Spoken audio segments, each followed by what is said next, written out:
The wife of a man who was cheating with my wife came to my door to tell me the ugly truth, but what started as a disclosure ended up as intimacy in their own bed. Be me, 29 years old, living in Minneapolis, working as a software developer at a big tech company, making good money, living my best life. Married to Jennifer, been together for 5 years. Life seems perfect, but we know how these stories go. One night after a brutal day at work, coding for 12 hours straight. Brain totally fried. All I want is peace and quiet. Jennifer's out of town for some PR conference in Chicago. Unusual for her job, but she seemed excited. Finally get home around 8:30 p.m. Empty house feels like heaven right now. Kick off my boots, grab a cold IPA from the fridge, settle into my favorite leather armchair. Netflix and chill time, the actual chill, not the other kind. Just starting to relax. Body finally unwinding. TV playing some random documentary about penguins. Suddenly, doorbell rings. Who the hell shows up at 8:30 on a Tuesday? Maybe neighbors need something. Probably Mrs. Wilson needing help with her Wi-Fi again. Look through the peephole. Not Mrs. Wilson. Not anyone I recognize. Open door to find a woman standing there. Early 30s, brown hair and a messy bun. Wearing a thick wool coat despite mild weather. Holding onto her bag like it contains nuclear launch codes. Dark circles under her eyes. Something about her seems off. "Are you Benjamin?" she asks. Voice sounds practiced, like she rehearsed this. Nods slowly, mind racing. Don't know her, but she knows my name. This can't be good. "Can I come in?" she asks, glancing over her shoulder like she's being followed. Won't take long, but we need to talk. Every alarm bell in my head is ringing. But something in her eyes, desperation maybe, makes me step aside. Let her in despite my better judgment. Woman sits on edge of my couch, back straight as a board, hands twisting together nervously. Awkward silence fills the room. Stand by the door. Not sure if I should sit or demand answers. "My name is Amanda," she finally says, voice shaking like a leaf. No, I know my husband has been having an affair. Words hit me like a truck. Try to respond, but she's already reaching into her bag. Pulls out her phone with trembling fingers. Turns it toward me. "I'm sorry," she whispers. Actually sounds like she means it. Look at her phone screen. Feel like someone just punched me in the gut. Video playing shows a dimly lit bar. Two people sitting way too close. Laughing and touching. Guy in a navy suit I don't recognize. But the woman, it's Jennifer. My Jennifer. Floor feels like it's dropping out from under me. Chest tightens up. Face getting hot. Not anger yet. Just pure confusion and disbelief. "This can't be right," I stammer. Shaking my head like a madman. That's not her. Must be someone who looks like her. Amanda's face shows mix of pity and determination. "Look closer," she says quietly. Zooms in on the video. There it is. Clear as day. Jennifer's face. Leaning in close to this guy. Laughing at something, he whispered, "Knees give out." Collapse into the armchair across from Amanda.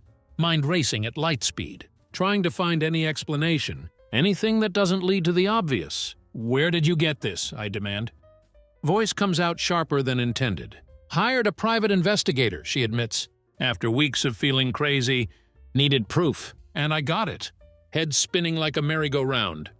"Why are you here?" "What's this got to do with me?" "Because," Amanda says, looking straight into my eyes, "your wife is having an affair with my husband." Her words hang in the air, like a bomb that hasn't exploded yet. Can't speak. Throat's dry as desert. Chest feels like it's in a vice. She continues apologetically. "I debated coming here. Don't know you. Don't want to make your life worse. But you deserve to know." Stare at her. Mine's a tornado of emotions. Betrayal, anger, disbelief.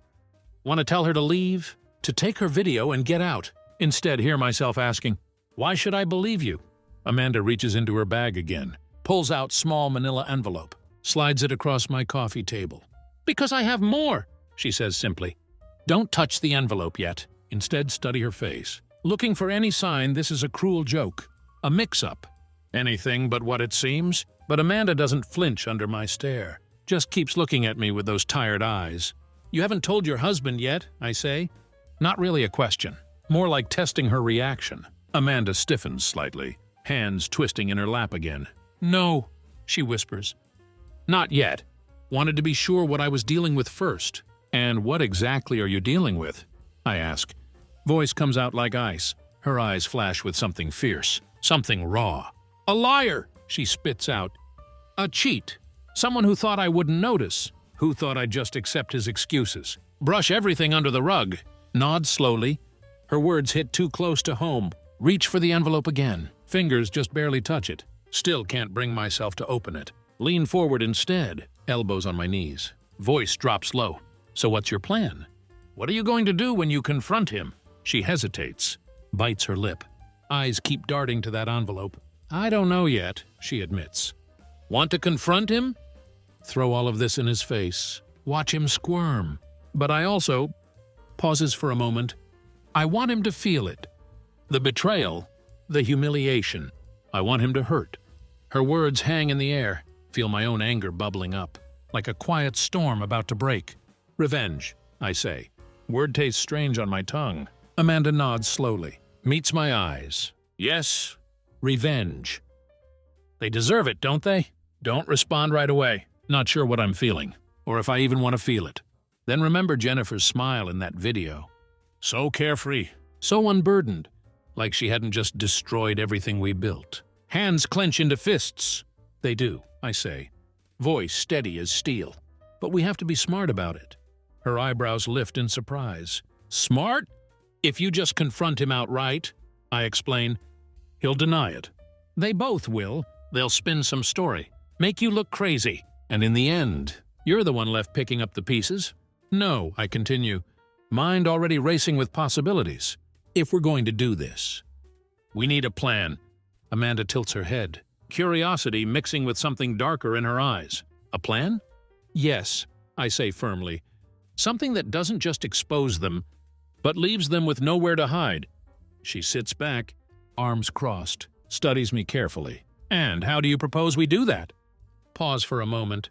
Weight of what I'm about to suggest sinking in.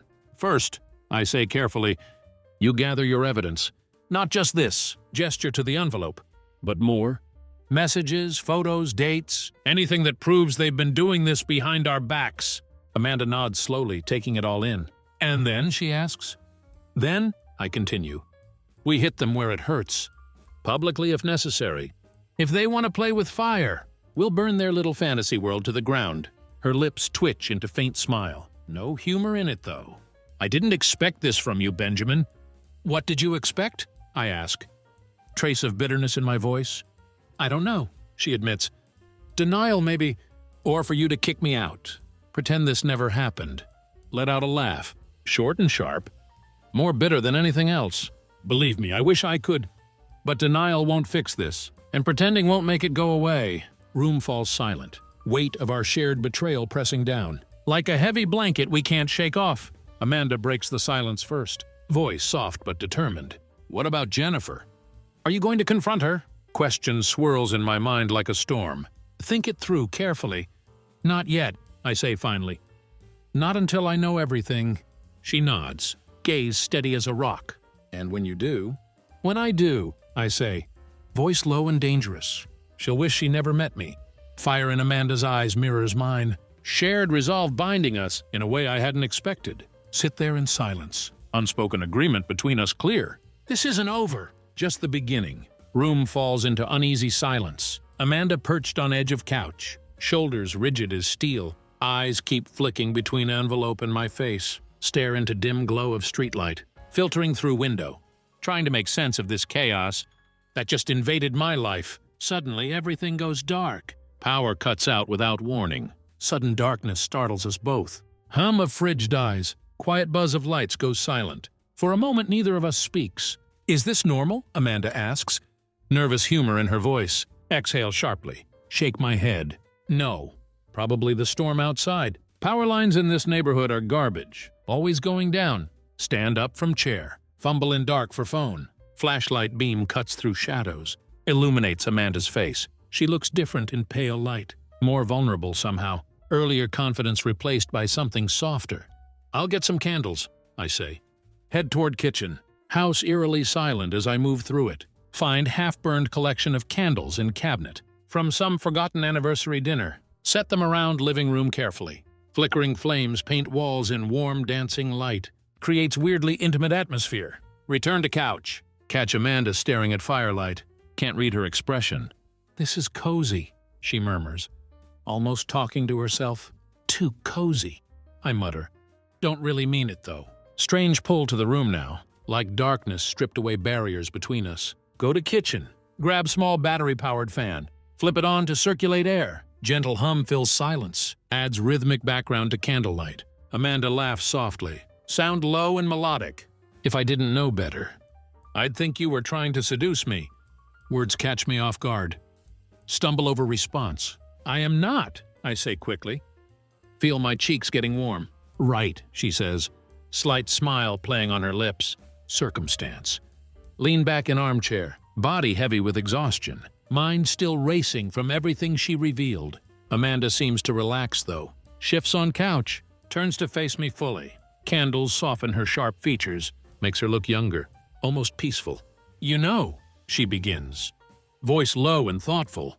They used our love for them as a weapon. They betrayed us with the parts of themselves we thought were ours. Pauses for a moment. Gaze meets mine, steady and intense. What if we used the same weapon to strike back? Frown at her words, not quite getting it. What are you talking about? Amanda leans forward, movement slow and deliberate. Think about it, Benjamin. What would hurt them the most? What would make them really feel the sting of what they've done to us? Shake my head, her words tugging at something primal, something confusing. What are you suggesting? Voice drops to whisper, stands up slowly, crosses small space between us, hands brush armrests of my chair, leans in close, can feel her breath on my face. We wound them with the same weapon. They used to wound us, she murmurs. Each other. Implication hits like electric shock, freeze in place, mind scrambling for solid ground. Amanda, I begin. Voice unsteady. That's not... Before can finish, she moves gently but purposefully, slides onto my lap, hands rest lightly on my shoulders, feel heat of her body against mine, her proximity scattering my thoughts, like leaves in wind. This isn't about them right now, she whispers, voice soft and coaxing. It's about us. Taking back some of what they stole, words swirl around me, intoxicating and dangerous, open mouth to protest, to stop this before it goes further. But words catch in throat. Find myself staring into her eyes, candlelight reflecting like tiny flames. And then somehow, not thinking at all, her lips brush against mine. Gentle at first, then more insistent. World around us dissolves, everything replaced by her presence. Scent of her perfume mingles with candle wax. Feels wrong. Know that deep down, but also feels inevitable. Like dam breaking under too much pressure. Somehow end up in bedroom. Flickering candlelight following us. Bed creaks beneath our weight. Her hands tangle in my hair.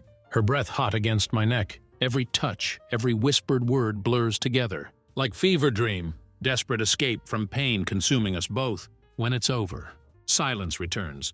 Heavier than before. Amanda lies beside me. Breathing steady. Dark hair spread across pillow. Stare at ceiling. Weight of what just happened. Settling on me like stone.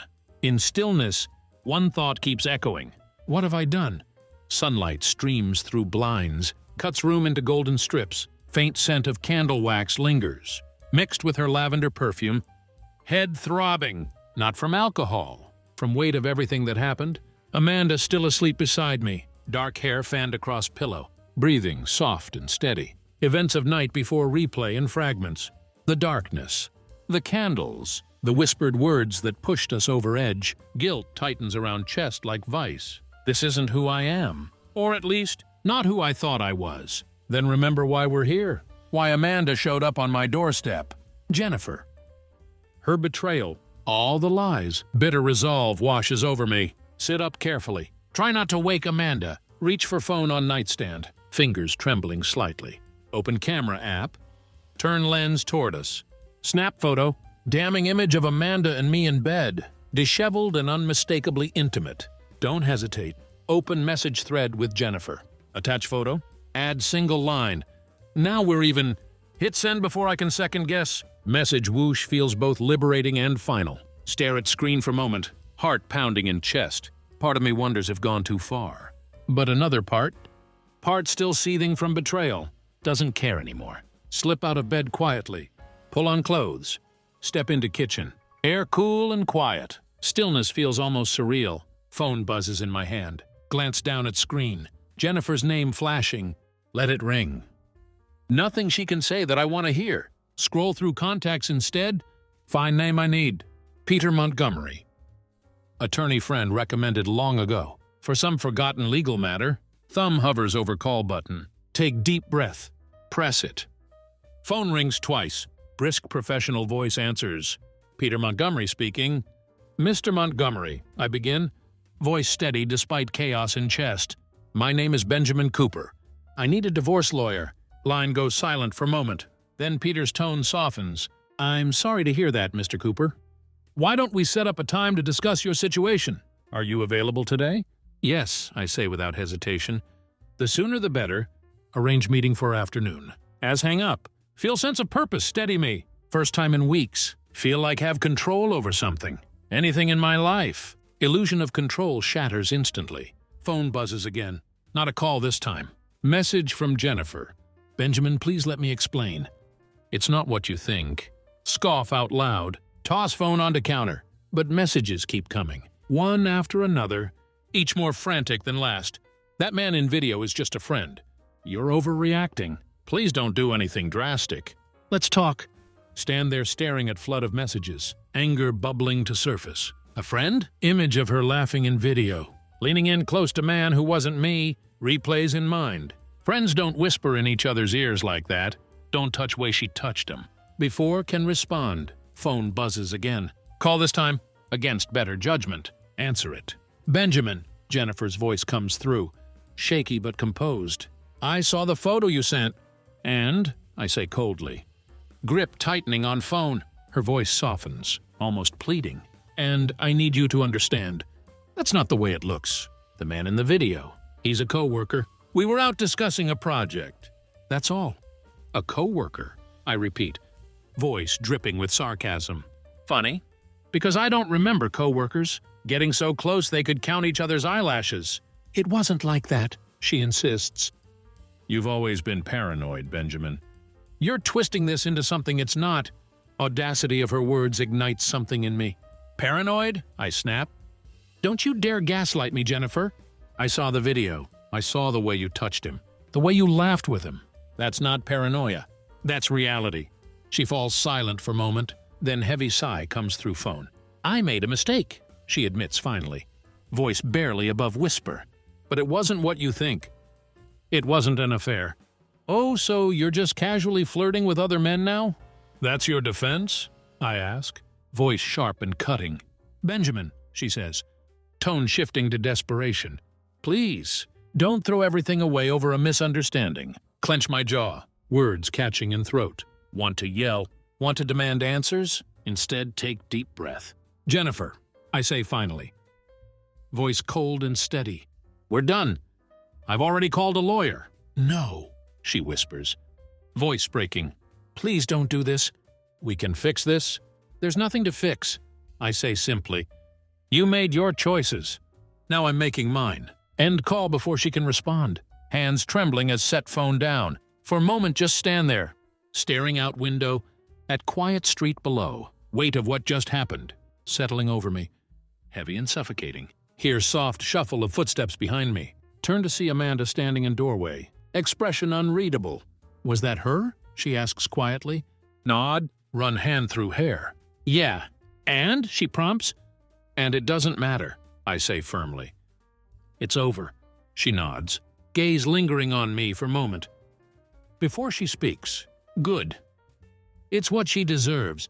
Not sure if she's right. All I know is there's no turning back now. Office of Peter Montgomery looks exactly like expected. Sterile and uninviting. Faint scent of lemon cleaner in air. Mingles with distant hum of photocopiers. Walls covered in certificates and diplomas, each one framed meticulously. Like trophies from every battle he's won. Peter himself matches his office, sharp in appearance and demeanor. Gray suit perfectly tailored, wire-rimmed glasses perched on nose, as he scans notes I'd provided about my marriage, or what's left of it.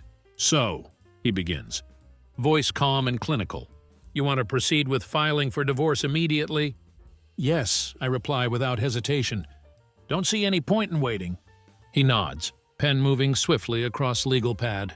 Do you have children or joint assets we need to discuss? No kids, I say, words cutting deeper than expected. Jennifer and I had talked about starting family once. Now that possibility feels like cruel joke. Look back at Peter. The house is main thing. I want to keep it. Peter looks up, eyes assessing me carefully. You're certain about that? Often a clean break is easier. I'm sure, I say firmly. It's mine. I paid for it. I maintained it.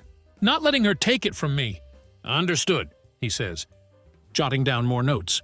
Given the circumstances, her infidelity, you have strong case for maintaining ownership. We'll include that in filing. Spend next hour going through every detail, every potential problem. Peter's efficiency both comforting and unnerving. Like he's already seen how this plays out. By time leave his office, divorce process officially underway. Weight of that knowledge should be crushing. Instead feels like step forward. Pull into driveway of my home. Notice eerie stillness immediately. Blinds all drawn. No lights inside. Step through door. Heart sinks as realize. House is empty. Furniture still there. But all little touches that made it feel lived in. Gone. Jennifer's shoes by door. Her coat on rack. Framed photos from mantel. All vanished. Move through house in days. Silence pressing against ears. Her absence everywhere. Like ghost that won't go away. Tell myself it's for best. This emptiness is temporary. Clean slate waiting to be filled. Hours pass. Settle into quiet. Nursing glass of whiskey. Staring out window.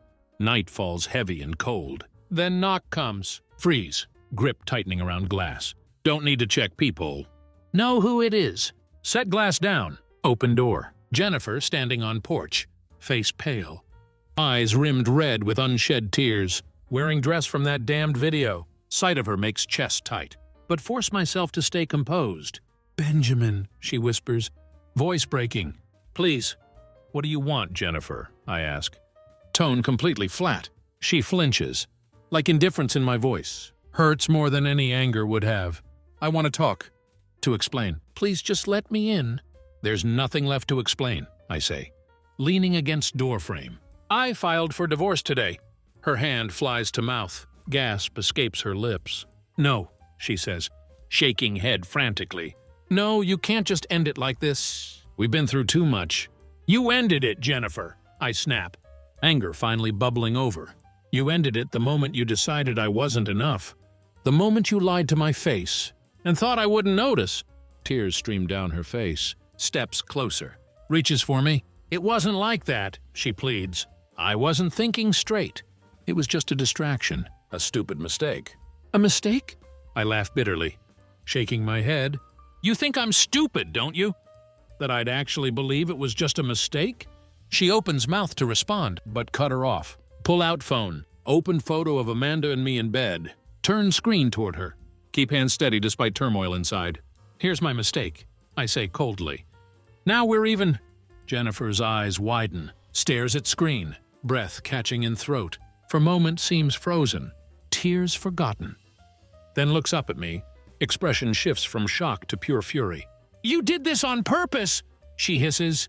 You wanted to hurt me. No, I say calmly. Slip phone back in pocket. I wanted to make sure you understood. Exactly how it feels to be betrayed. Her lip quivers, but anger in her eyes doesn't waver. You think this makes you better than me? You think this fixes anything? I don't care what you think it does, I say. Voice quiet but firm. The papers are filed. Jennifer? We're done. She stands there, chest heaving, like wants to scream, to fight, to claw way back into my life, then turns away, shoulders slumping, fight draining out of her. You'll regret this, she says, voice hollow. Maybe, I reply, stepping back into house. But at least I won't regret staying.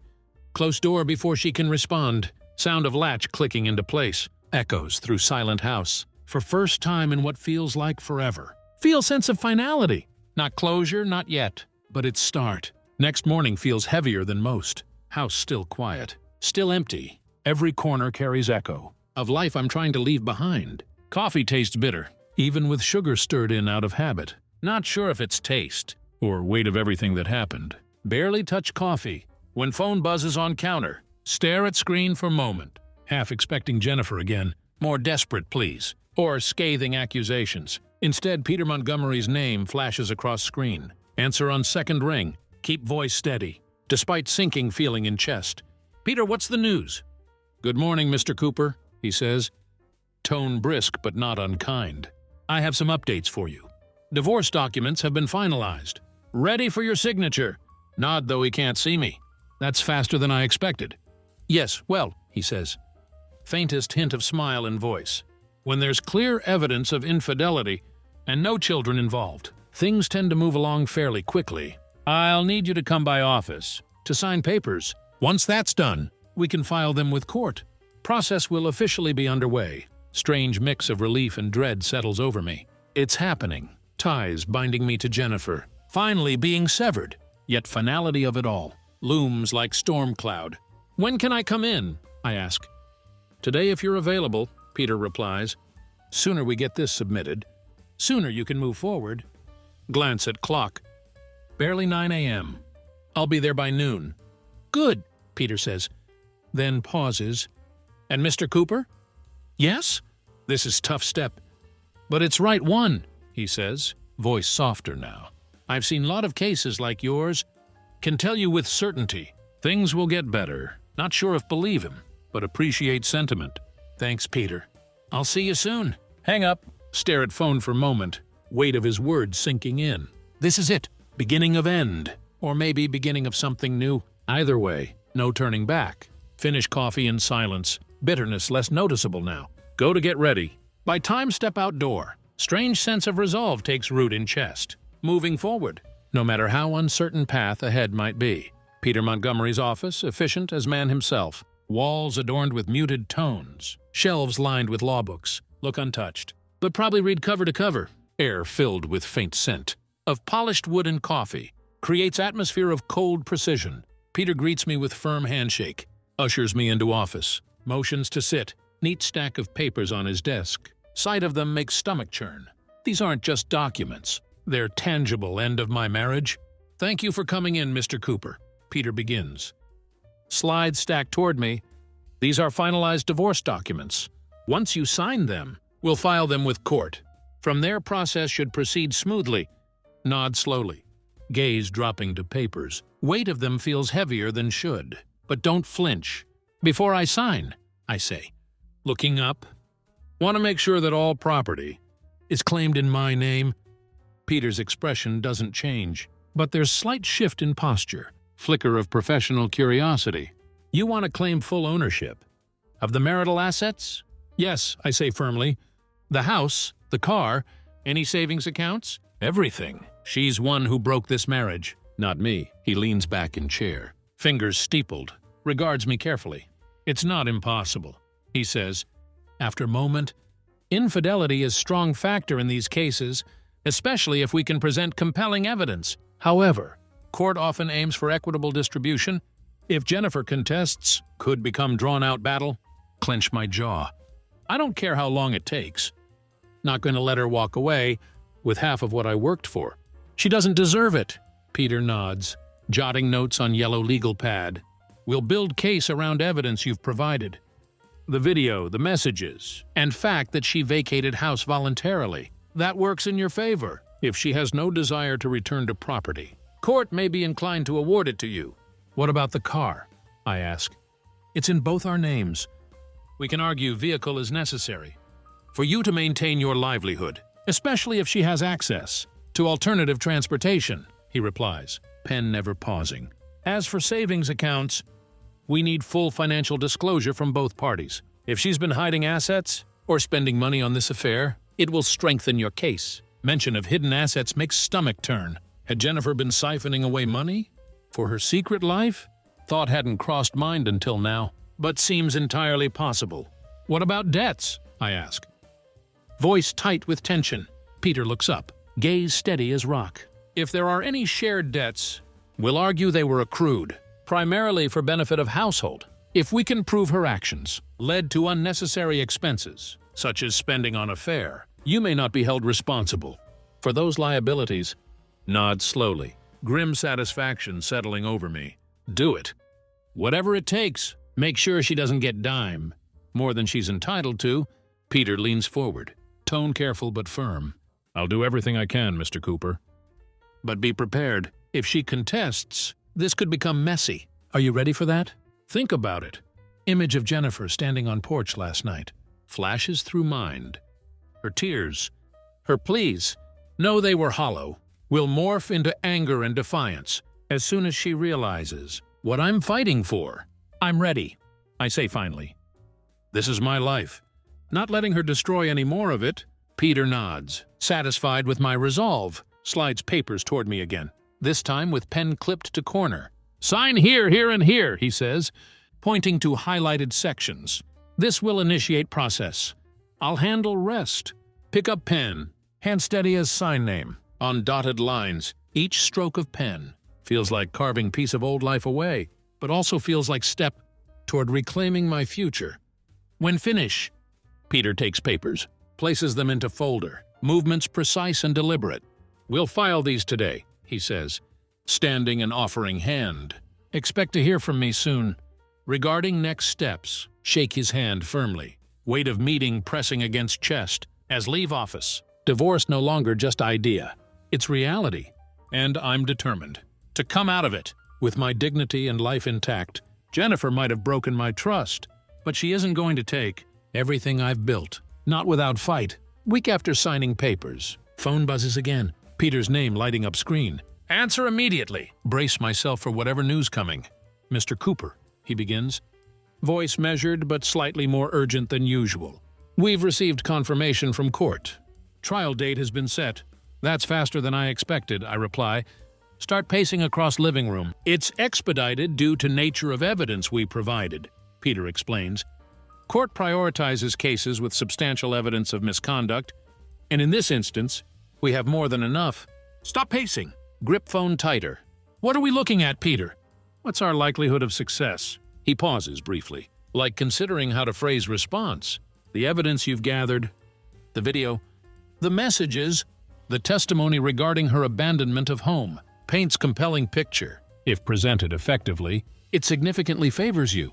Barring any unforeseen developments, I'd say your chances of success are strong. Wave of relief washes over me, though tinged with lingering tension. And Jennifer? I ask. Has she indicated how she plans to respond? She's contesting, Peter says. But her counter-arguments seem weak.